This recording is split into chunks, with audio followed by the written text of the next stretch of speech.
An introduction to our study on the biblical foundations for taking the gospel to the unreached. In the last 100 years, the gospel has grown in Africa. In 1900, there were about 9 million Christians in Africa, and today we have about 380 million believers. But the work to be done is the same.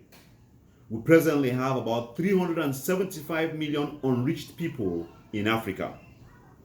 This consists of 70% below 25 years, 60% in rural areas, 40% below poverty line, and 41% focus. Unreached people are defined by three groups. 1, the unreached, no gospel amongst them. 2, the far lost, the high-hanging fruit. They are not exposed to the gospel or are hostile to the gospel. 3, the outcast, the unlovable, unaccepted in the society. No one really cares about them.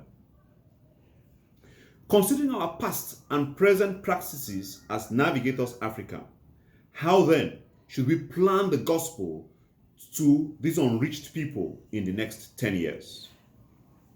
This study will enable us to plan with a biblical perspective.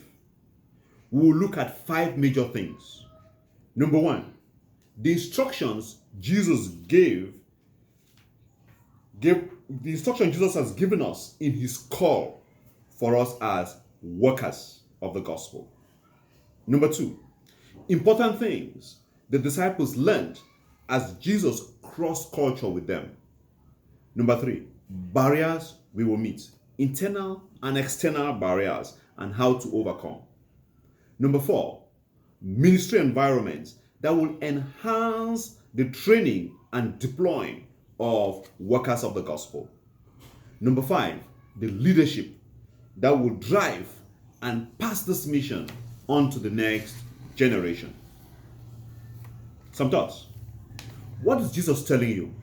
What do you hear in his last instructions to advance the gospel to a predominantly unreached people? For example, I hear, as the Father has sent me, so I send you. How should you apply this? How do I respond to Jesus deciding that we stay in Samaria for 2 days, that we go to the Gerasene? What barriers do I have to overcome to go to the unlovable? Those who mock the gospel, those who have no experience with the gospel. Remember, Peter struggled eating with Gentiles. What foundation will enable those I disciple to advance the gospel wherever they go? We have seen the unique environment of teaching, fasting, praying, and openness to the Holy Spirit in Antioch that the Lord used to spread the gospel. What ministry environment should we develop to be used by God for the gospel to advance? See how Aquila and Priscilla trained and deployed Apollos, CIPs training GIPs in Acts 18.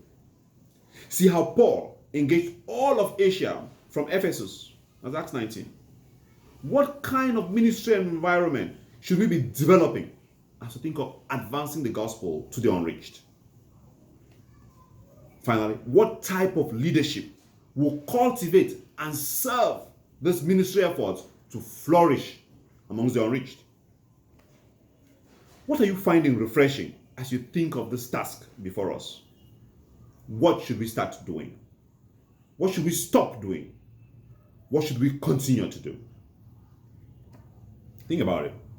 Is it beyond the Lord to walk through us to add 4 million into his kingdom every year? I don't think so. He has promised. The least of you will become 1,000. The smallest, a mighty nation. I am the Lord, and in time I will do this swiftly. What is your motivation?